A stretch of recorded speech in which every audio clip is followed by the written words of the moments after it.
नमस्कार, मी उमेश कुमावत आणि बेधडकमध्ये आपलं स्वागत आहे। आज काँग्रेसनं सर्वात मोठी खेळी खेळलेली आहे। आतापर्यंत प्रियंकाच्या राजकारणात येण्याबद्दल असं म्हटलं जात होतं आणि काँग्रेस कार्यकर्त्यांकडून असं म्हटलं जात होतं की प्रियंका लाव, काँग्रेस बचाव। कारण काँग्रेस ही उत्तर प्रदेशच्या राजकारणातून एक प्रकारे हद्दपार होत होती। 80 पैकी फक्त 2 जागा गेल्या निवडणुकीत काँग्रेसने तिथे जिंकल्या होत्या आणि त्या 2 जागा होत्या रायबरेली आणि अमेठी। एका जागी सोनिया गांधी आणि दुसऱ्या जागी राहुल गांधी, या फक्त 2च जागा होत्या। आणि आता काही दिवसांपूर्वी जी महाआघाडी झाली आहे त्यातही काँग्रेसला स्थान मिळालं नव्हतं। त्यामुळे आता सर्वात शेवटी काँग्रेसनं आपला हुकमाचा एक्का म्हटला जाईल अशा प्रियंका गांधींना सक्रिय राजकारणात उतरवलेलं आहे आणि त्यांना पूर्वांचल म्हणजे पूर्व उत्तर प्रदेशची धुरा त्यांच्याकडे आहे। त्यातच वाराणसी जे आहे ते पूर्वांचलची राजधानी म्हणून ओळखल्या जाते, जिथून खासदार आहेत पंतप्रधान नरेंद्र मोदी, आणि पूर्वांचलमध्ये येतं गोरखपूर, जिथून येतात योगी आदित्यनाथ। म्हणजे एकाच दगडात 2 पक्षी मारण्याचा प्रयत्न जो आहे तो काँग्रेसने केला आहे। त्यामुळे आज याच विषयावर आपण चर्चा करणार आहोत की प्रियंकामुळे काँग्रेसला सोनियाचे दिन येतील का। आणि या चर्चेत आपल्याबरोबर सहभागी होत आहेत डॉक्टर राजू वाघमारे, काँग्रेसचे प्रवक्ते आहेत, सुनील तांबे ज्येष्ठ पत्रकार आहेत, भरत कुमार राऊत ज्येष्ठ पत्रकार आहेत, त्याबरोबरच केशव उपाध्ये भारतीय जनता पक्षाचे पत्रकार आहेत तेही, आणि त्यानंतर अंकुश काकडे आणि अजित अंभेंकर हेही आपल्याला या जॉईन होतील। तर आजचा विषय आपला आहे की प्रियंकामुळे काँग्रेसला सोनियाचे दिन येतील का।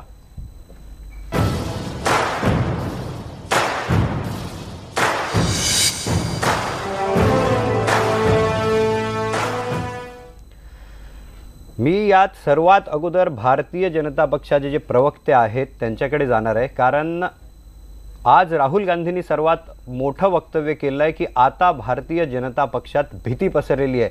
केशव उपाध्ये आहेत। केशवजी, काय भीती पसरलेली आहे, काय भीती वाटते काँग्रेसला? मला वाटतं आज जी चर्चा तुम्ही सुरू केली तर चर्चा सुरुवातीला तुम्ही वाक्य उच्चारलं की काँग्रेसकडे सगळ्यात मोठं अस्त्र आहे ते त्यांनी वापरलं, त्यांनी काढलं, अशा आशयाचं विधान तुम्ही आता सुरुवातीला केलं। खरं म्हणजे काँग्रेस जसा दुसरा या वाक्याचा दुसरा अर्थ असा की राहुल गांधी अपयशी ठरले म्हणून त्यांना हे मोठं अस्त्र काढावं लागलं। मुद्दा क्रमांक लक्षात घ्या। सगळ्यात पहिला मुद्दा, आज जो सगळ्यात प्रियंका गांधींचा जो राज्याभिषेक झालाय, खरं तो त्यांचा अंतर्गत प्रश्न आहे, त्यात आम्हाला काही पडायचं कारण नाही। पण या ठिकाणी कसा इतिहास बघा सांगतो। पंडित नेहरू नंतर इंदिरा गांधी नंतर राजीव गांधी नंतर सोनिया गांधी नंतर राहुल गांधी नंतर प्रियंका गांधी। म्हणजे एका परिवाराची ही पार्टी आहे। ह्याच्यामध्ये राजू वाघमारेसारखे आमच्या सामान्य, मला राजू वाघमारेबद्दल खरंच आस्था आहे, मला राजू वाघमारेबद्दल अतिशय जमिनी स्तरावर काम करणारे कार्यकर्ते, पण त्यांना कधीही अखिल भारतीय म्हणजे कुठलीही पार्श्वभूमी नसताना अखिल भारतीय स्तरावरती सरचिटणीस होण्याचं भाग्य कधीही मला माहिती नाही। पण केवळ गांधी घराण्यात जन्म म्हणजे सोनिया गांधी नेमतात कुणाला? राहुल गांधी नेमतात कुणाला? प्रियंका गांधीला। त्यामुळे एका प्रकारे एका परिवाराची पार्टी हे आज सिद्ध झालं। दुसरा मुद्दा, या सगळ्या विषयामध्ये प्रियंका गांधींनी यावं की न यावं हा त्यांच्या अंतर्गत प्रश्न आहे, त्याच्यामध्ये आमचं काही म्हणणं नाही। पण यापूर्वीही त्या प्रचार करत होत्या। एका अर्थाने आज राहुल गांधींचं अपयश ढळढळीतपणे समोर आलं। राहुल गांधी काही परिवर्तन करू शकत नाहीत। इनमिन ज्या 2 जागा काँग्रेसकडे युपीमध्ये आहेत त्या 2 जागा वाचवण्यासाठी जे 5 राज्यात निवडणुका झाल्या होत्या त्या 3 राज्यात राहुल गांधींचंच नेतृत्व होतं, अध्यक्ष होते राहुल गांधी। त्याचं उत्तर देतो। सलग 28 वेळा झिरोवर बाद झाल्यानंतर 29व्या मॅचमध्ये एक चौकार मारला म्हणून तो ओपनिंगचा उत्तम फलंदाज ठरत नसतो। त्यामुळे 28 निवडणुकांमध्ये पराभूत झाल्यानंतर 29व्या वेळी जिंकलं म्हणून तो काय चांगला एक उत्तम नेतृत्व होता असं नाही। तुमच्या माहितीसाठी राजस्थानमध्ये स्पष्ट बहुमत नाही, मध्य प्रदेशमध्ये भारतीय जनता पार्टीच्या मतांची टक्केवारी 1% अजूनही भारतीय जनता पार्टीकडे अधिक आहे। त्यामुळे छत्तीसगडमध्ये पराभव नक्की झालाय, पण पराभव त्याचा जर आम्ही स्वीकारतो, आम्ही काही ईव्हीएम सगळ्यांना नाटकं देत नाही, कारण देत नाही काँग्रेससारखं। पण जे झालंय, पण एका विजयाने 28 अपयशाचा पराभव संपत नाही, ती मालिका संपत नाही।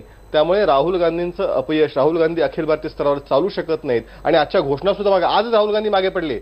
अभी प्रियंका आई है, नई रोशनी लाई है, देश सगळा बचाना है, सगळ्या आजच्या सगळ्या ट्विटर ट्रेंड बघा, सोशल मीडिया बघा, आजच राहुल गांधी बॅकफुटला गेले आणि सोनिया गांधी। त्यामुळे राहुल गांधी राहुल गांधी फेल झाले जे बोलतायत, हा जो आरोप आहे हा सकाळपासून एक सगळे जे भारतीय जनता पक्षाचे प्रवक्ते आहेत सकाळपासून एक आरोप होतोय की राहुल गांधी फेल झाले। काय आहे माहितीये का सर, राहुल गांधींनी बीजेपीच्या सगळ्या समस्त नेतृत्वाला आणि या पक्षाला इतकी राहुल गांधीची भीती आणि धडकी यांच्या मनात भरले, त्याच्यामुळे एकही चान्स हे सोडत नाहीत की राहुल गांधींचं नाव घेतल्याशिवाय आणि त्यांची बदनामी केल्याशिवाय.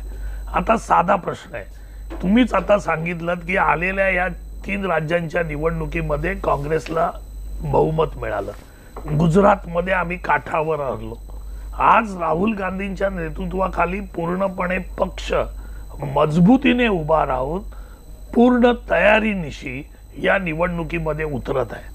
आता राहिल्या पराभवाच्या गोष्टी, म्हणजे ज्या पक्षाचे खासदार फक्त 2 होते त्यांचे किती वेळा पराभव झाले, आणि मग त्याच्यानंतर फक्त एकदा बहुमत मिळाल्यानंतर तो पक्ष मोठा होत नाही असं जर आम्ही म्हणालो तर ते चुकीचं होईल का? तर पण आम्ही तशा पद्धतीचं निगेटिव्ह पॉलिटिक्स करत नाही. प्रश्न असा आहे की ज्या गांधी घराण्याबद्दल केशव उपाध्यायजी म्हणतात, त्याच गांधी घराण्यानी या देशाच्या संपूर्णपणे स्वातंत्र्यपूर्वीपासून ते आत्तापर्यंत जे बलिदान, जे त्याग आणि ज्या या देशाला त्यांनी जे जीवन समर्पित केलंय, तेवढं जीवन समर्पित या देशाला बीजेपी मधला तर एकही नेता नाही, पण बाकीच्या कुठच्या घराण्याने एवढं केलं असेल असं अस्तित्वात नाही. त्याच्यामुळे त्या घराण्याबद्दल आपण बोलताना की बाबा त्यांनी काय त्याग केलाय, आज सोनिया गांधींनी पंतप्रधान पदासाठी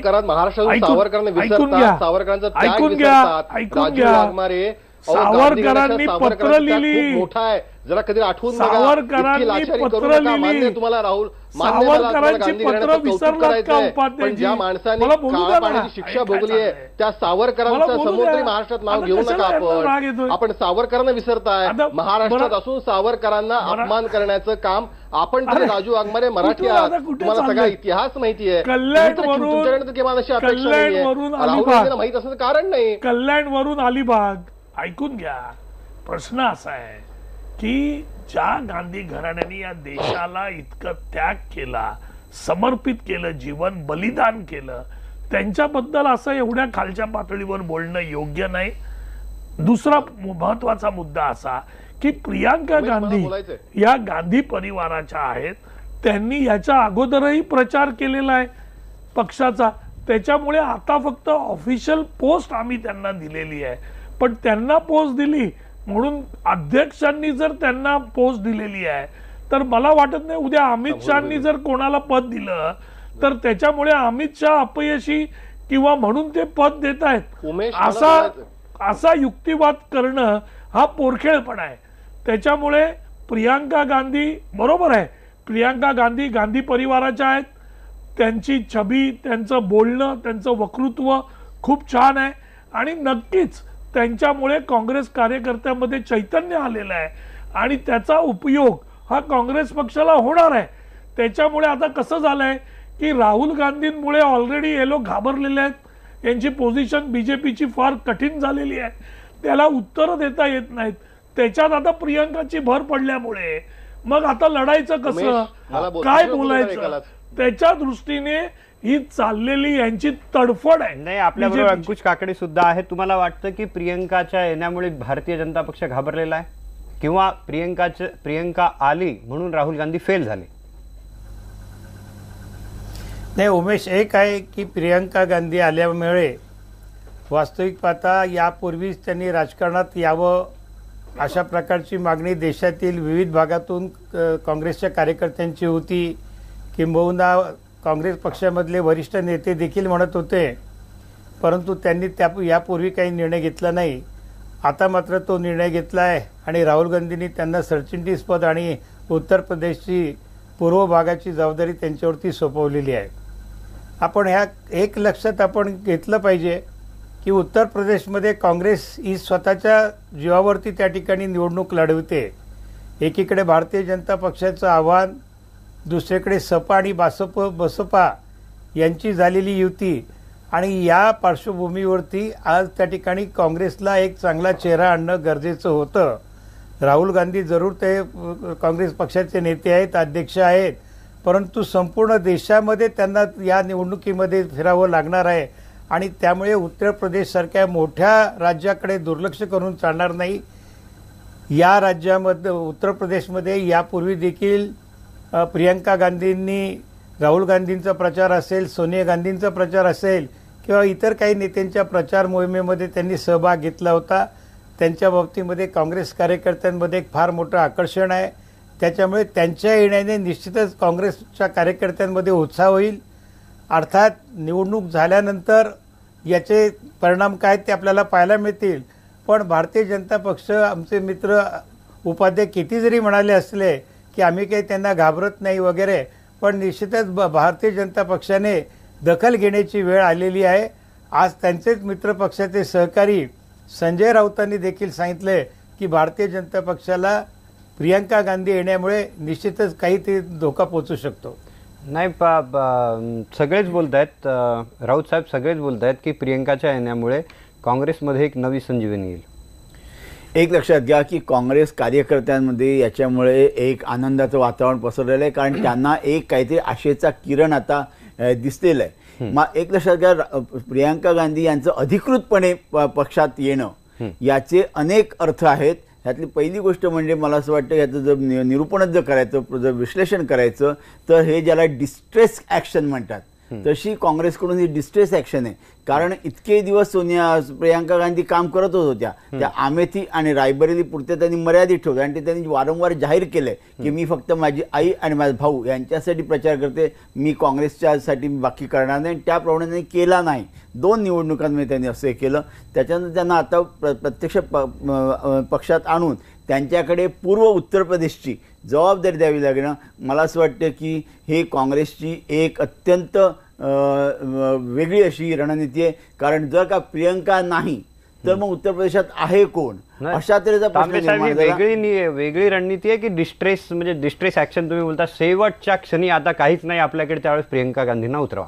अगदी बरोबर आहे. अशाच कोणाची मला विचारते ही अशीच रणनीती आहे की जेव्हा काहीच उरलेलं नाही तेव्हा आता कुठल्या शस्त्राने लढायचं हा जेव्हा प्रश्न आला तेव्हा प्रियंका गांधी यांना उतरवण्यात. आणि ह्याच्यात प्रियंका गांधी ह्याचं श्रेय मी त्यांना देतो, प्रियंका गांधींना देतो.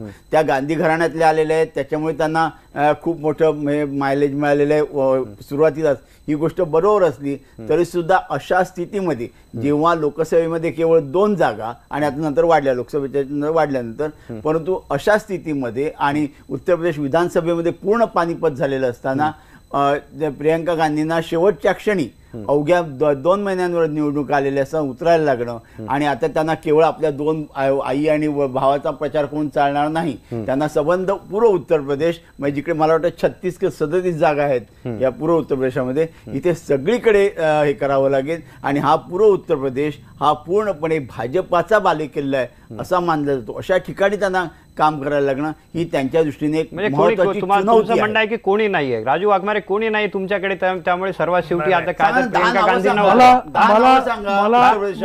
मला आता एकच प्रश्नाचं उत्तर द्यायचं. कसं आहे बघा, आमच्याकडे कोणी नाही आहे असं ज्यावेळी सगळेजण म्हणतात त्यावेळी आमच्याकडे कोण होतो. आम्ही 3 राज्य ज्यावेळी पादाक्रांत केली, 3 राज्यात आम्ही बहुमतात आलो, मग त्यावेळी आमच्याकडे कोण होतं. उत्तर प्रदेशात ती स्थिती नाही, प्रदेशात ती स्थिती नाही. प्रश्न असा आहे की बघा, प्रत्येक जनरल सेक्रेटरीला आमचे जे अध्यक्ष असतात त्या वेगवेगळ्या जबाबदाऱ्या देतात. त्याच्याप्रमाणे यांना जनरल सेक्रेटरी करून उत्तर प्रदेशची, पूर्व उत्तर प्रदेशची जबाबदारी दिलेली आहे. ती प्रत्येक जनरल सेक्रेटरीला एक जबाबदारी मिळते. त्याच्यामुळे तिकडे दुसरं कोण आहे, उद्या प्रियंका गांधी नसत्या तर काँग्रेस पक्षाने दुसरा एखादा जनरल सेक्रेटरीला पूर्व उत्तर प्रदेशची जबाबदारी ह्याच्यापूर्वी पण दिलीच होती ना. असं काय नाही की काँग्रेस ऐका असं काहीच नाही की ह्याच्यापूर्वीच्या इलेक्शन झाल्या, आमच्याकडे उत्तर प्रदेशला प्रभारी नाही, उत्तर प्रदेशला अध्यक्ष नाही, आमची संघटना नाही. उत्तर प्रदेशात तुमच्याकडे चेहराच नाही. उत्तर प्रदेशात तुमच्याकडे चेहराच नाही असं बाकीच्या विरोधकांना वाटतं. उत्तर प्रदेशात चेहरा सांगा ना, एक नाव द्या तुम्ही मला. उत्तर प्रदेशात कोणता चेहरा आणायचा आणि कोणत्या चेहऱ्यावर आपण काम करायचं तो काँग्रेसचा रणनीती आहे ती प्रकार. आणि त्याच्यामुळे हा काही डिस्ट्रेस वगैरेचा भाग नाही. कारण डिस्ट्रेसचा भाग असता तर या 3 राज्याच्या निवडणुकीच्या आधीच प्रियंका गांधींना पक्षात घेऊन प्रचाराला पाठवलं असतं. असं काहीच झालेलं नाही. हे तर उलट आमची स्थिती चांगली झाल्यानंतर आम्ही त्यांना घेतोय. त्याच्यामुळे डिस्ट्रेस कसा, चांगल्या स्थितीनंतर घेतल्यावर डिस्ट्रेस कसा होणार? अजित अभ्यंकर आहेत साधा आपल्याबरोबर. प्रश्न आहे. तुम्हाला काय वाटतं अजितजी? हे पहा, मला पहिल्यांदा एक पॉइंट ऑफ ऑर्डर उपस्थित करायचा आहे. आपण ही चर्चा कुठल्या भूमिकेत न करतो, म्हणजे what is our local standee. आपण एक काँग्रेस पक्षाचा हा निर्णय योग्य आहे का अयोग्य आहे याची चर्चा करतोय का अशा प्रकारे त्यांच्या मेरिटवरच काही चर्चा करतोय? माझ्या मते चर्चेची एक भूमिका स्पष्ट असावी. आपण सगळे विषय जर मिक्स केले तर फक्त घाटावरचं धुणं धुतल्यासारखं होईल. ते मी माझी भूमिका किंवा या विषयाबद्दलची भूमिका स्पष्ट करतो. प्रियंका गांधी या गांधी घराण्यातल्या आहेत, हो आहेत, मग ते काय डिस्क्वालिफिकेशन आहे का? म्हणजे गांधी घराण्यातल्या माणसांनी राजकारणात येऊ नये असं काय कुठं नियम, असं काय नैतिक तत्व असं काही आहे का? तेव्हा त्यांना राजकारणात येण्याचा आणि काँग्रेस पक्षाचं काम करण्याचा जेवढा मला अधिकार आहे माझ्या पक्षात किंवा मला आवडीच्या पक्षात तेवढाच त्यांना आहे. पण तो घराणेशाहीचा आरोप लागतो ना, डिस्क्वालिफिकेशन नाही, पण एक घराणेशाहीचा जो भारतीय जनता पक्षाने आरोप लावला, त्यांचं हे म्हणणं होतं की फक्त प्रियंका गांधीच का, म्हणजे एकाच घराण्यातले का? अहो पण माझं पूर्ण करू द्यात ना. हा नाही तुम्ही कम्पेअर आहात, तुम्ही माझं बोलणं पूर्ण करू द्या. हा बोला मी तुम्हाला सांगतो. याला आक्षेप घेणारे जे लोक आहेत, आता याला आक्षेप घेणारे जे लोक आहेत, तो केशव उपाध्ये यांनी मला गोपीनाथजी मुंडे आणि पंकजा मुंडे यांचं नातं काय ते एकदा सांगावं. वडील मुलगीच आहेत ना. पूनम महाजन आणि प्रमोद महाजन यांचं नातं काय, वडील मुलगीच आहेत ना. तेव्हा अशी, आणि तुम्ही बरोबर तिथं निवडता ना, तुम्हाला जेव्हा सोयीचं असतं तेव्हा तुम्ही त्या मतदारसंघात तेच घेतलेत. कारण तुम्हाला त्या जातीची, त्या कम्युनिटीची, त्या प्रदेशाची तिथं तुम्हाला सोयीचं वाटलं, तुम्ही ते केलं. पण ते तुम्ही केल्यानंतर ते पवित्र झालं. आता दुसरा मुद्दा, तुम्हाला घराणेशाही शिवसेनेत दिसत नाही का? ती हिंमत आहे तुमची बोलायची? उत्तर देऊ सांगा. उद्धव ठाकरे आणि आता आदित्य ठाकरे हे बाळासाहेब ठाकरेंचे चिरंजीव आणि नातू आहेत ना. मग त्यावेळी तुम्हाला दिसली नाही घराणेशाही कधी?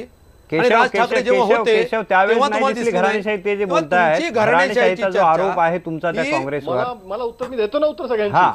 हा बोगस आहे. मी उत्तर देतो ना. अनफाउंडेड आहे. नाही केशव फक्त एकच मुद्दा मला सांगा. नाही बोला ना तुम्ही. घराणेशाहीचा आरोप तुम्ही लावला, तुमच्याकडे घराणेशाही असं ते सरळ बोलतायत. त्याने मला एक शेवटचा एक मुद्दा पूर्ण करू द्या. याच्या पुढे जाऊन तुम्ही जर मला विचारलं, नाही माझं बोलणं पूर्ण झाल्यानंतर आपण जरूर बोला तेव्हा. आणि याच्या पुढे जाऊन जर तुम्ही मला विचारलं की काँग्रेस पक्ष एका चेहऱ्यावरती मतं मागतो, प्रकाश जावडेकर परवा म्हणाले पुण्यामध्ये की नरेंद्र मोदी जर पंतप्रधान पदाचे उमेदवार नसतील देशात अराजक माजेल. हे चेहऱ्याचं राजकारण कोण करतंय? आता दुसरं कोणी मंत्री माहिती आहेत का देशात कोणाला? एकच मंत्री, प्रधानमंत्री आणि नरेंद्र मोदी. तेव्हा मोदी, एकेकाळी इंदिरा इज इंडिया अशी घोषणा त्यांनी केली होती. आता मोदी इज इंडिया, आता काही दिवसांनी मोदी इज वर्ल्ड अशी सुद्धा घोषणा होईल. आज मुख्यमंत्री म्हणाले महाराष्ट्राचे पुढचा मुख्यमंत्री मीच होणार. कोणी दिला त्यांना अधिकार? जरी उद्या भारतीय जनता पक्ष निवडून आला तरी मुख्यमंत्री ते ठरवतील ना. त्यांच्याकडे सुद्धा चेहऱ्याचं राजकारण आहे. हा मुद्दा आहे. केशव द्या उत्तर. असं आहे, अभ्यंकर साहेबांचं बोलणं सतत नॉनस्टॉप संपलं असेल तर मी बोला. नाही बोला तुम्ही बोला. फेकले गेल्याचं कारणच हे की नॉनस्टॉप म्हणजे समोरचं ऐकूनच घेत नाही. बोला केशव, सांगा तुम्ही. मुळामध्ये भारतीय जनता चर्चा आपण सगळी ऐकतो आहोत. ही चर्चा आपण सगळी ऐकतो. त्या चर्चेमध्ये सगळ्यांचं एक ऐकलं असेल की नवी आशा, काँग्रेसला नवा सूर, नवचिन्ह, काय नव कार्यकर्त्यांसाठी आशादायक चित्र, हे सगळं होतं. ज्यावेळी तुम्ही नवी आशा, नव आशादायक सूर अशा प्रकारची भूमिका मांडता त्याचाच अर्थ असतो की आत्ताचं आहे ते निराशाजनक आहे. आत्ताचं राहुल गांधीचं परफॉर्मन्स कार्यकर्त्यांसाठी निराशाजनक आहे आणि म्हणून तर हे सगळं म्हणतात की राहुल गांधी फेल झाले. ही वस्तुस्थिती. दुसरा प्रश्न, भारतीय जनता पार्टी देशामध्ये 2च पक्ष आहेत आणि अभ्यंकर माझे राजकीय विरोधक असले, माझं पूर्ण होऊ द्या, अजित अभ्यंकर माझे राजकीय विरोधक असले तरी सुद्धा मी हे मान्य करतो की देशात 2च असे राजकीय पक्ष आहेत की ज्या पक्षांमध्ये घराणेशाहीच्या पद्धतीने निवडणुका होत नाहीत. नितीन गडकरी या ठिकाणी वॉर्डाचे काम करत असतात, तिथून ते आमदार होतात, विरोधी पक्षनेते होतात, प्रदेश अध्यक्ष होतात आणि भिंती रंगवता राष्ट्रीय होतात. हे भारतीय जनता पार्टीमध्ये घडतं, हे काँग्रेसमध्ये घडत नाही. आणि हे डावे पक्ष आणि भारतीय जनता पार्टी या 2 पक्षामध्ये अशा प्रकारे लोकशाहीच्या मार्गातनं जर अहो जरा ऐकून घ्या, मी येतो ना तुमच्या अहो, किती वाघमारे, मी खोटं मध्ये बोलणार? बोलत नाही, जर ऐकून घ्या मध्ये. शिवसेनेवरती बोला तिसरा ना. मुद्दा प्रेक्षक- ज्या तुम्ही अहो, पंकजा प्रेक्षक- मुंडे पुन्हा प्रेक्षक महाजनचा काही उल्लेख मूर्ख केला, आहेत का? तुमच्या माहितीसाठी सांगतो. प्रेक्षक अहो, मूर्ख वाघमारे आहेत, गप्प तुम्ही हे बसा, मध्ये सांगताय. मुद्दे नसतात गडकरी तुमच्याकडे बोलता येत वॉर्डापासून नाही, आले शांत बसा. आणि मुद्दे मग नसले म्हणून आमदार मध्ये मध्ये झाले, बडबडू मग नये काय वाघमारे. सांगताय? आता ऐकून घ्या. मुळामध्ये अहो, पटेल असं बोला. ज्या पूनम महाजन आणि पंकजा मुंडेंचा उल्लेख तुम्ही केलात, विधानसभेत आमदार होण्यापूर्वी स्थानिक स्तरावरती तुम्हाला हवे असतील तर कधी त्याचं रेकॉर्ड तुम्ही बघू शकता. स्थानिक स्तरावरती त्या काम करत होत्या आणि त्याच्यानंतर त्या आमदार आणि काय खासदार सांगताय झाल्या, तुम्ही? ह्याची माहिती मग राहुल तुमच्याकडे गांधी नसेल. काम करत अचानक नव्हते का? केवळ गांधी घराण्यामध्ये मग आहे राहुल म्हणून गांधी राहुल काम गांधी करत नव्हते अध्यक्ष का? होऊ शकले, सोनिया सोनियाजी गांधी काम या करत अध्यक्ष होऊ नव्हत्या शकल्या का? आणि राहुल आणि प्रियंका गांधी आज काय सरचिटणीस होऊ सांगताय शकले. तुम्ही? ह्याच्या इंदिरा पलीकडे गांधींनी काम केलं नाही ह्याच्या का? पलीकडे मला कोणतं कर्तृत्व काय कर्तृत्व सांगताय सिद्ध केलं तुम्हाला? राहुल गांधींनी. अहो, सोनिया तुम्ही गांधी राजीव द्वेषाने गांधींच्या पछाडलेले निधनानंतर लोक आहात. दूर होत्या. सीताराम केचरी ज्यांनी BJP ठरवलं चे यायचं, लोक त्या सीताराम हे गांधी केचरीची काय अवस्था घराण्याच्या काँग्रेस कार्यकर्त्यांनी द्वेषाने केली पछाडलेले आपण आठवून घ्या. त्यांना कोंडलं काँग्रेसच्या कार्यकर्त्यांनी त्याच्यामुळे सीताराम केसरीला. तुम्हाला काही सहन होत त्यामुळे या नाही. पद्धतीचं राजकारण, अहो, घराण्याचं हा देश राजकारण आणि घडवण्याचं एक पार्टी काम म्हणजे गांधी परिवार घराण्याने हे केलंय. काँग्रेस वारंवार सिद्ध करतं. का नाही त्याच्यामुळे केलंय? त्याच्याबद्दल काँग्रेसने त्यांचा वेगळी जेवढा भूमिका हातभार मांडण्याची आहे, गरजच नाही. तेवढा आज दुसऱ्या पुन्हा एकदा ते घराण्याचा सिद्ध झालं दाखवा ना. की काँग्रेस म्हणजे तेवढं एक बलिदान परिवार, दाखवा एक दुसऱ्या लिमिटेड घराण्याचं. पार्टी. पंडित नेहरू नंतर काय सांगताय पंडित नेहरू नंतर तुम्ही? इंदिरा गांधी नंतर राजीव गांधी नंतर अहो, सोनिया पण गांधी. त्यांनी आमचे तेवढा राजू वाघमारे त्याग, कधी सरचिटणीस तेवढं होणार असेल, बलिदान कारण त्यांना संधी या मिळणार नाही. देशासाठी ते बिचारे केलं. आमच्याशी वाद घालत बसणार. हे काँग्रेस तुम्ही पार्टीसाठी विसरता काम का? करणार. सरचिटणीस मात्र कसलं गांधी घराण्यातलं तुम्हाला होणार. वाटतं हे त्याचं? खरंच दुःख. आणि मला आज राजू वाघमारेंबद्दल दुःख वाटतं. जमिनीवर काम करणारा राजू वाघमारे सगळा अहो, कार्यकर्ता जमिनीवर केवळ काम गुणवत्ता करणारा नाही, राजू गांधी घराण्याचं नाही वाघमारेला म्हणून सरचिटणीस होऊ पक्षाने शकणार नाही. प्रवक्ता हे केला. आमच्यासाठी अतिशय वाईट आहे. महाराष्ट्राचा अहो, अध्यक्ष मला बोलू केला. द्या जरा. अहो, हे याच्या वाईट पुढे आहे. पक्ष म्हणजे मला देईल. अहो प्रवक्ताच राहणार. अहो अखिल भारतीय अहो, सरचिटणीस अध्यक्ष केला गुणवत्ता महाराष्ट्राचा. केवळ गांधी घराण्याचं तुमच्या नाही वेळी म्हणून तुम्ही होऊ शकणार नाही. ह्याच्याबद्दल मला वाईट वाटतं. गांधी घराण्याचे असतात तर आतापर्यंत अध्यक्ष पण झाले असतात तुम्ही वाघमारे पुढच्या साहेब. वेळी मी अखिल भारतीय काँग्रेस कमिटीवर असेल, पक्ष देईल. अहो. काळजी कशाला करताय? असे ना गांधी घर अहो ते तिथपर्यंतच अहो, मला बोलू द्या. सरचिटणीस काँग्रेस अध्यक्षपद हे कुणासाठी आहे? नाही, मला गांधी एक बोलू द्या. घराण्यासाठी लिमिटेड. केशव, मला तिथं एकच दुसरा माणूस स्पष्टीकरण नाही. पाहिजे. अहो, मला एक सांगा तुम्ही. हा केशव, मला ते एकच स्पष्टीकरण हवं आहे. ते असं ते मला वाघमारेंकडून हवं आहे. आता राऊत त्यांनी साहेब असे बोला, विधान बोला, राऊत साहेब केलं बोला. की गांधी घराण्याने देश घडवला. मला हे जरा वाक्य जरा खूप गंभीर वाटतं की जर एका घराण्याने जर आपला देश घडवला असेल तर बाकीच्यांनी ज्यांनी स्वातंत्र्यासाठी चळवळ केली, पुढे त्याच्यानंतर काय काय केलं, त्यांनी मी ते काय सुरुवातीला केलं. सांगितलं. एक मिनिट. आता लोकमान्य टिळकांत ज्यांचं वर्णन आपण भारतीय असंतोषाचे जनक म्हणतो, त्यांनी काय केलं? त्या कुटुंबांनी नाही का त्रास भोगला? त्यांनी काहीच केलं नाही का? मी पुढे फक्त एका बोलतो. मला पूर्ण बोलू द्या ना. एक्झॅक्टली स्वातंत्र्य स्वातंत्र्य नावच घेऊ अहो, नका. अहो, थांबा ना, एक मिनिट. नाही, नाही, सावरकरांनी जी असं पत्र लिहिलेली आहेत ती पत्र विसरले का तुम्ही? मला बोलू द्याल काय का? तुम्ही सांगताय? तुम्हाला सावरकर मला सावरकर बोलू द्याल का? सावरकरांचं मला बोलू द्याल अपमान का? कसा करू शकतं? खरं म्हणजे विषय आहे तो महाराष्ट्रातला. प्रियंका गांधींचा आहे, परंतु वाघमारे यांनी केवळ लोकमान्य टिळक नाही तर सावरकरांवरही आता दुकानं झाडले आहेत. त्याच्यामुळे मला थोडंसं बोलावं लागेल. याचं कारण असं, सावरकरांची माफीची पत्र वाटते ते वाचतात, त्याचा रेफरन्स देत आहेत ते, त्या इतिहासात मला जायचं नाही. परंतु अंदमानला जाऊन तिकडे तुम्ही तो पिसून दाखवा. तुम्ही पिसून दाखवा, एक फेरी मारून त्याच्यात दाखवा ना, जायचं नाही. पिसाबरोबर. कसं काय? जे मेन गोष्ट आहे त्याच्यात सर जायचं नाही. आणि मी जे बोललेलो, मी बोलतो ना, तुमचा आवाज मोठा याचा तुमचा मुद्दा महत्वाचा सर नाहीये. बोला. तुमचा आवाज मोठा असल्यामुळे तुमचा सर, फक्त ज्याच्यामध्ये जास्त आवाज मोठा येतो एवढंच कळतं, परंतु तो देशाचा सर, बोला. जनतेचा आवाज नाही. सर, हे बोला. तुम्ही लक्षात घ्या. बोला सर. तर तुम्ही सावरकर टिळक यांना आणू नका. गांधी घराण्यांनी जर का देश घडवला असं जर का आपलं विधान असेल तर बाकी भारताचे जे भागविध आहेत, महात्मा गांधींबद्दल काय म्हणणार? महात्मा गांधींचा पण जयंतराव टिळक होते. जयंतराव टिळक समजा काँग्रेसचे होते, ते टिळकांचे नातू. हो. ते होते ना महाराष्ट्र विधान परिषदेवरती कित्येक पण वर्ष त्या- अध्यक्ष. त्यांचा मुलगा, त्याला सुद्धा असे सगळे असं प्रत्येक ठिकाणी ते दिलेलंच आहे माझं काँग्रेसने. म्हणणं असं आहे आता की जयंतराव टिळकांना नॅशनल लेवलवरती कसं घेणार? परत मुद्द्याला बदल देत आहे. जाहिरात जर का त्यांनी नाही, देश मला सांगा, घडवला, मला थांबा. महात्मा उमेश, गांधी मला नेहरू बोलायचंय. कुटुंबाने देश घडवला असं जर आपलं म्हणणं असेल तर आपण महात्माजींबद्दल काय बोलणार? त्यांनी देश घडवला नाही. घडवला ना, कोणी नाही सांगितलं. मग आता फक्त या एका कुटुंबाने देश घडवला असं जे आपण विधान करतो ना, त्यालाच माझा विषय नाही. बाकी हा, काय बोला राजू वाघमारे, द्या उत्तर. बोलायला लागले. द्या उत्तर द्या. मी जे म्हणालो, माझं वाक्य बरोबर सर लक्षात घ्या. मी म्हणालो हा देश घडवला गांधी कुटुंबानी. जेवढं योगदान गांधी कुटुंबानी हा देश घडवण्यासाठी दिलं तेवढं योगदान दुसऱ्या कोणत्याही घराण्याने दिलेलं नाही. हे बघा तुम्ही. आता याच्यात मी नाही, खोटं किती काय योगदान बोललो? दिलं अंकुश काकडेंना विचारू. गांधी याच्यात खोटं घराण्यात काय एवढं बोललो मी? अंकुश जी एवढं योगदान जेवढं काँग्रेसने दिलं गांधी घराण्याने तेवढं कोणी दिलं नाही. सांगा ना कोणी बलिदान केले तेवढे. नाही, तुम्ही दाखवा. काँग्रेसमध्ये स्वातंत्र्यासाठी किंवा स्वातंत्र्यानंतरच्या कालखंडामध्ये देखील अनेकांचं मोठं योगदान आहे, हे ते नाकारता कोणी येणार नाकारत नाही. नाही. जरूर त्याच्यामध्ये गांधी घराण्याचा सहभाग हा मोठा असू शकतो. याचा अर्थ इतरांचं योगदान नाही असं म्हणता येणार असं नाही. म्हटलेलं परंतु नाही एकच काकडे गोष्ट साहेब. आहे की आपण या ठिकाणी आताच ते म्हणताय. घराणेशाही आताच आणि ते म्हणताय. एकाधिकारशाहीचा गांधी या घराण्यात ठिकाणी मी आपण जरूर चर्चा गांधी करतो. घराण्याबद्दल जरूर बोला आज की तुमची कोणत्या गरज आहे. पक्षामध्ये पण इतरांचा एकाधिकारशाही अपमान नाहीये. माझा जरा वेगळा मुद्दा आहे. आज आपण कोणत्याही पक्षामध्ये गेलो तर त्या ठिकाणी एक कम्युनिस्ट पक्ष असेल, तो जर का आपण थोडा बाजूला ठेवला तर सर्व पक्षामध्ये एकाधिकारशाही आणि घराणेशाही आहे.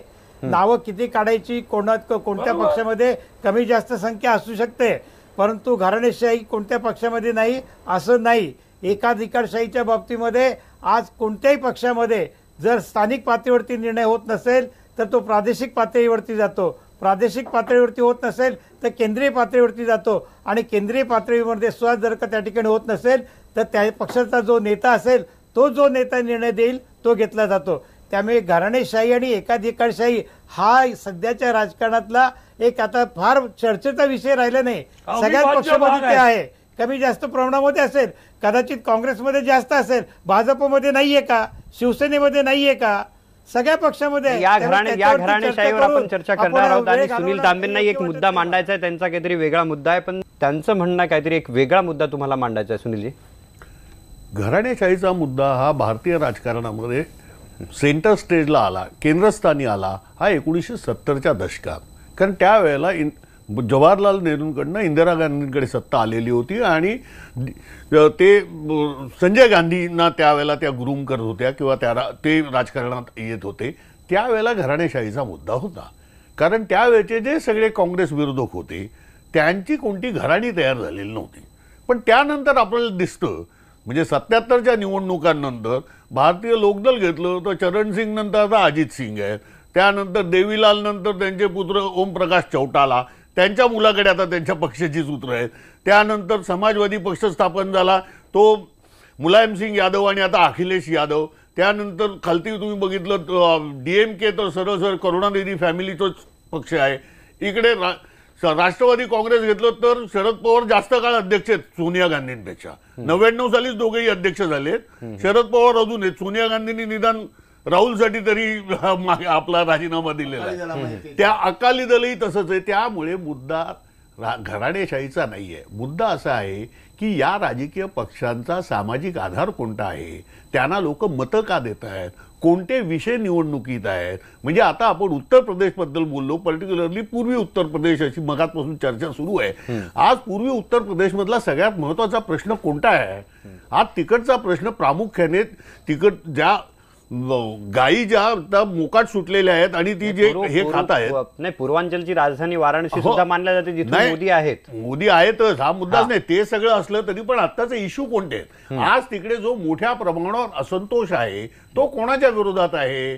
तो भाजप किंवा मोदी किंवा योगी यांच्या विरोधातला आहे. म्हणूनच गोरखपूरची सीट ठरली. म्हणजे ज्या बाय इलेक्शन्स आहेत, गोरखपूर, कैराना, इकडे सगळीकडे भाजपचा पराभव झालेला आहे. फुलपूरमध्ये पराभव झालेला आहे. फुलपूर, त्या तिन्ही याच्यामध्ये त्यांचा म्हणजे असंतोष आहे की नाही आहे. आता या असंतोषामध्ये काँग्रेसला तिकडे सपा आणि बसपाने आयसोलेट केलेलं आहे, त्यांना बाजूला टाकलेलं आहे. अशा वेळेला या एका महत्वाच्या हिंदी भाषिक पट्ट्यामध्ये काँग्रेसला आपण ते सपा आणि बसपाचं वर्चस्व स्वीकारणं किंवा त्यांचं नेतृत्व मान्य करणं, नेतृत्व एक वेळ मान्य करतील परंतु आपल्याला स्थानच नाही हे स्वीकारणं अशक्य आहे आणि ते स्वीकारण्याची गरजही नाही. अशा वेळेला आपल्याला तिकडे एक नव्याने स्थान निर्माण करायचं असेल तर कोणत्या, त्यांनी सांगितलं आता याची ज्योतिरादित्यवरती पश्चिम उत्तर प्रदेशची जबाबदारी दिलेली आहे, तर पूर्व उत्तर प्रदेशची सोनिया गांधी. मोठं आव्हान आहे ना, तेही मोठं आव्हान आहे ना.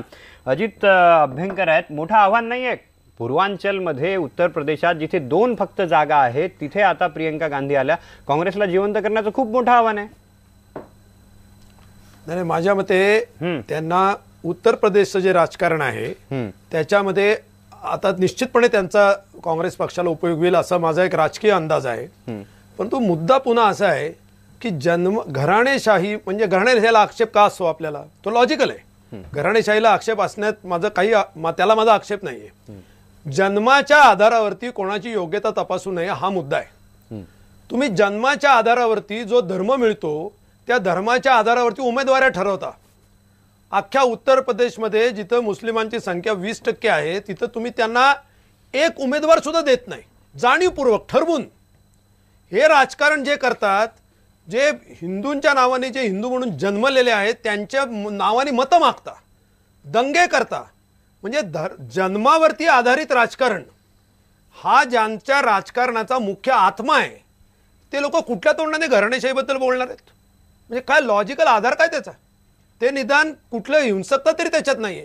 ही तक्रार केली तर कोणी करायला पाहिजे? काँग्रेसच्या कार्यकर्त्यांनी केली तर मी समजू शकतो. ही तक्रार काँग्रेसच्या अंतर्गत काय स्पर्धा असती आणि त्याच्यामध्ये कोणी त्यांना राजू वाघमारे केशव घराणेशाहीची तक्रार करण्याचा अधिकार तुम्हाला नाही. मला बोलू द्या ना. हा बोला ना. तुम्ही कशा करता सोडा ना. तुम्हाला आनंद व्हायला पाहिजे. आपण काहीतरी मुद्दे त्यांचा प्रभावात पडणार नसेल अशा पद्धतीचं मला किमान अभ्यंकरांकडनं तरी अपेक्षित नाही.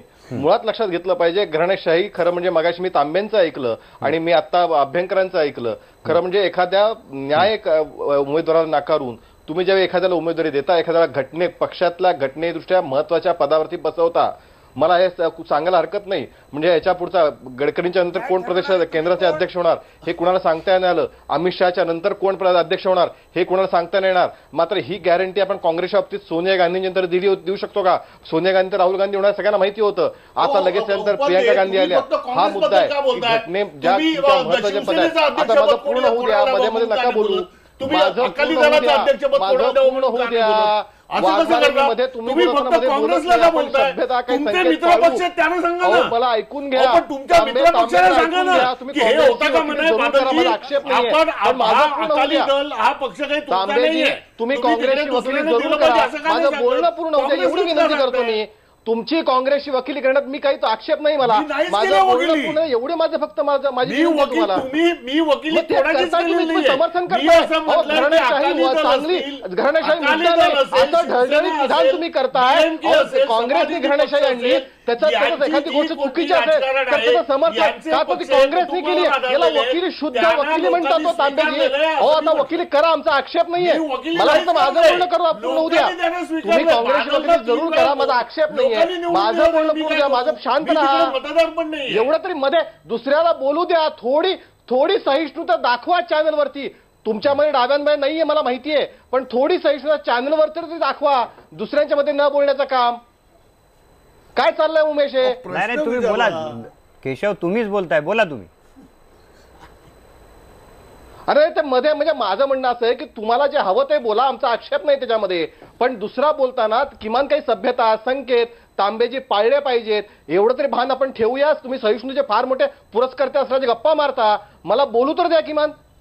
त्याच्यामध्ये या सगळ्या विषयामध्ये म्हणजे घराणेशाहीने म्हणून नाही मगाशी ते बोलत होते असं आहे. मगाशी मुळामध्ये घराणेशाही काँग्रेसने आणली हे मान्य करताना इतर पक्षांनी स्वीकारली म्हणून तो आता मुद्दा नाही. एखादी गोष्ट चुकीची आहे इतर पक्षांनी तर स्वीकारली आहे म्हणून ते, कारण काँग्रेसने बोललंय त्याच्याबद्दल म्हणजे ती चुकीची असेल ती चुकीची मान्य केली पाहिजे ना. त्याबद्दल आज बोलायचं नाही का ती काँग्रेसने आणली आहे. हा याला आक्षेप आहे आमचा.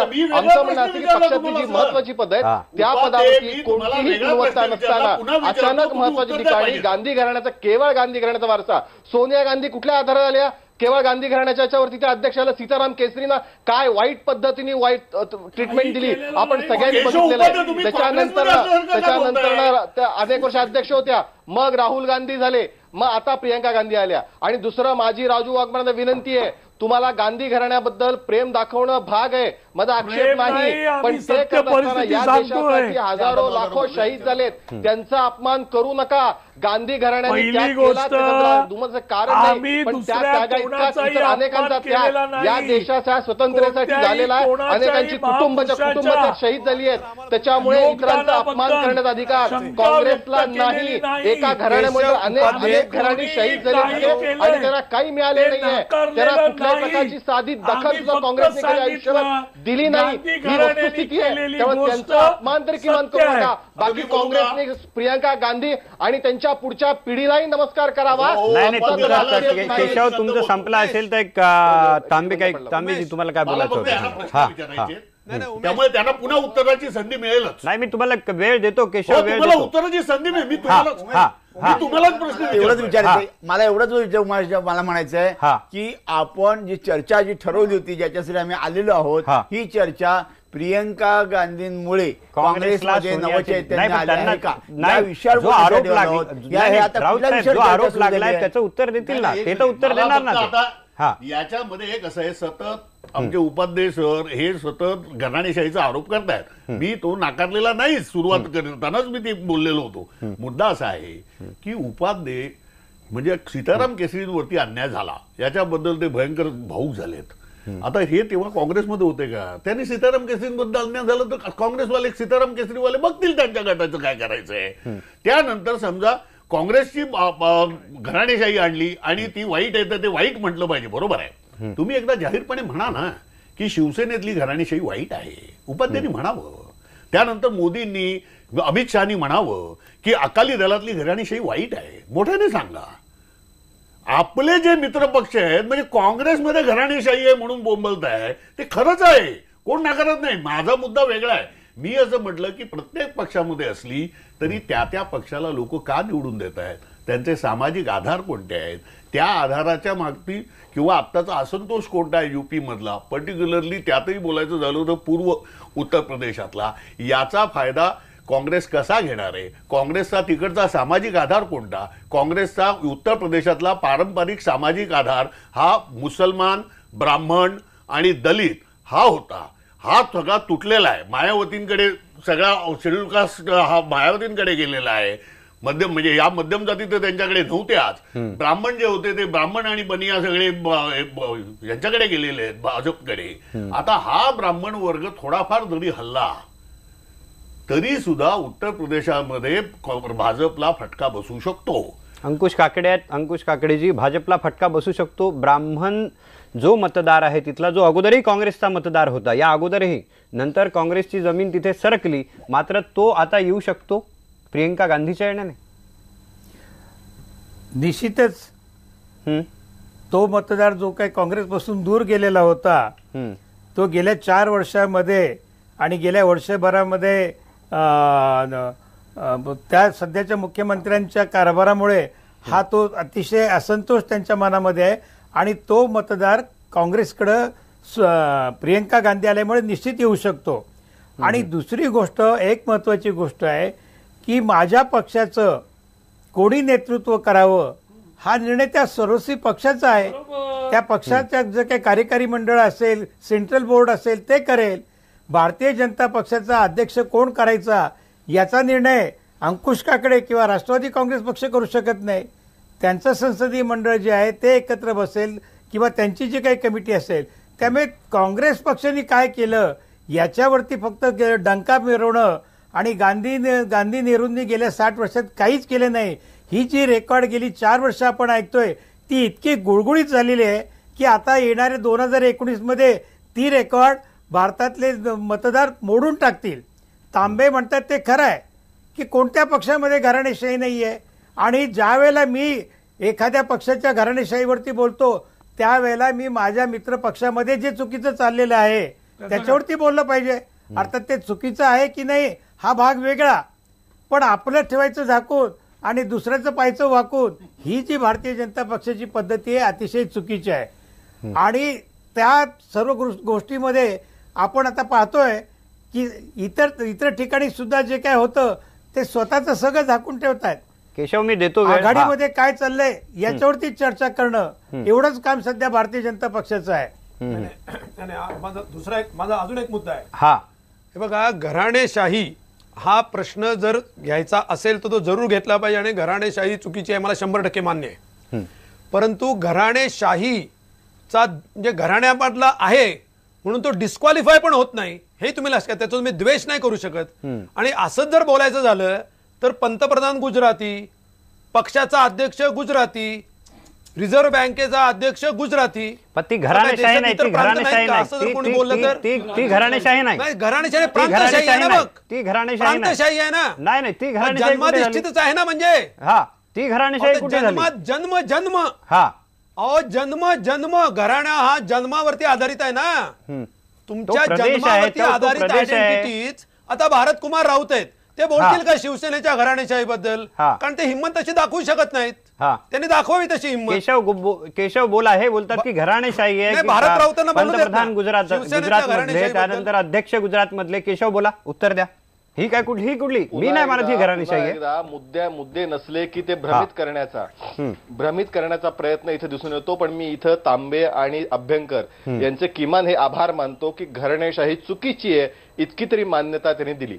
बाकी काकडे म्हणतात की घराणेशाही, खरं म्हणजे आमच्या मित्रपक्षाचं चुकीचं काय ते सांगतो असं म्हणतात, पण राष्ट्रवादीचं त्याच पद्धतीची घराणेशाही आहे याचाही त्यांना विसर पडतो. पण ठीक आहे, मला त्याबद्दल काय म्हणायचं, वेळ खूप कमी आहे. राजू आगमारे नाही, मी याला उत्तर द्यायला वेळ देतो. मूळ मुद्द्यावरती येऊ. उत्तर प्रदेशमध्ये यापूर्वीही म्हणजे पूर्वीच्या लोकसभा 14ला सुद्धा त्या लोकसभेमध्ये प्रियंका गांधींनी प्रचार केला होता. त्याच्यानंतर विधानसभेला सुद्धा त्यांनी प्रचार केला. पण त्या 2 लोकसभा त्यांच्याकडे आहेत. त्या 2 लोकसभामध्ये किती विधानसभा काँग्रेस, तुम्हाला म्हणायचं प्रियंका गांधीच्या येण्यामुळे काही फरक पडणार नाही? आज असं लोकांना असं वाटतं. केशव, तुम्हाला म्हणायचं की प्रियंका गांधीच्या येण्यामुळे उत्तर प्रदेशात काही फरक पडणार नाही? काम जरूर. आज पुन्हा एकदा राज्याभिषेक झाल्याने, राज्याभिषेक केल्याने जनता इतकी दुधखोळी नाही. योग्य माप आजच्या राज्याभिषेकात सुद्धा योग्य माप जनता त्यांच्या पदरात टाकेल. द्या राजू वाघमारे उत्तर द्या, आपल्याकडे वेळ खूप कमी आहे. की भीत्या पोटी ब्रह्मराक्षस ही जी म्हण आहे, त्याच्यामुळे काय बीजेपी वाल्यांच्या आता ते त्यांच्या पाठीमागे लागलाय ब्रह्मराक्षस. त्यांना काँग्रेस सगळीकडे दिसते. आमच्याकडून ज्या ज्या गोष्टी होतात आणि ज्या ज्या अगदी चांगल्या होतात त्याच्याकडे त्यांचं लक्ष. आता तांबे सरांनी जे सांगितलं की जरी घराणेशाही असली की त्यांनी जवळजवळ 10 ते 15 पक्ष दाखवले या देशाच्या राजकारणात, पण मग ती घराणेशाही असली तर कोणत्या सामाजिक आधारावर ते पक्ष निवडून येतात? तो सामाजिक आधार त्या त्या राज्यामध्ये देशामध्ये महत्वाचा ठरलेला आहे. तो आपल्याकडे ज्या अर्थी काँग्रेस आज इतकी वर्ष सत्तेवर आहे त्या अर्थी काँग्रेसचा सामाजिक आधार हा मजबूतच राहिलेला आहे. 1 मिनिट आहे, मी भरतकुमार राऊतांची शेवटची कमेंट घेतो. त्याच्यामुळे काँग्रेस इतकी वर्ष निवडून आली. राऊत शेवटची कमेंट. शेवटची त्याच्यामध्ये मला एकच मिनिट हवं. मी मगाशी सांगितल्याप्रमाणे हा प्रियांका गांधी यांच्यापुढे एक हार्क्युलियन टास्क, अशा अत्यंत महत्वाची जबाबदारी त्यांच्यावर आलेली आहे. कारण पूर्व उत्तर प्रदेश म्हणजे केवळ अमेठी आणि रायबरेली नव्हे, गेल्या वेळी फक्त त्या 2 ठिकाणी त्यांचा पराभव उमेदवार निवडून होता, पण त्यांनी फक्त त्या 2 ठिकाणी प्रचार केला असं सांगितल्यामुळे त्यांना 100% यश असं सांगितलं जातं. त्याच्यामध्ये काँग्रेसची खेळी गेल्या वेळी अशी होती की त्यांना फक्त 2 मतदारसंघांपुरतं ठेवलं, परंतु त्यांच्याबरोबर मीडियाची इतकी मोठी फलटण होती, इतके मीडिया लोक होते की जे त्या बोलत होत्या ते सगळं देश ऐकत होता.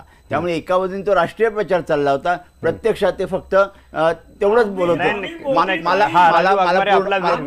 आपला वेळ संपलेला आहे. आता मात्र त्यांना 37 मतदारसंघात प्रचार करावा लागणार आहे आणि त्यावेळी त्यांचा खरा कस लागेल. कारण गेल्या वेळी सुलतानपूर जिल्ह्यामध्ये तरी सध्या असं दिसून येत आहे की हा घराणेशाहीचा आरोप जो आहे तो पुढेही होणार आहे. बेधडक आम्ही इथेच थांबवतोय. तुम्ही बघत राहा न्यूज 18 लोकमत.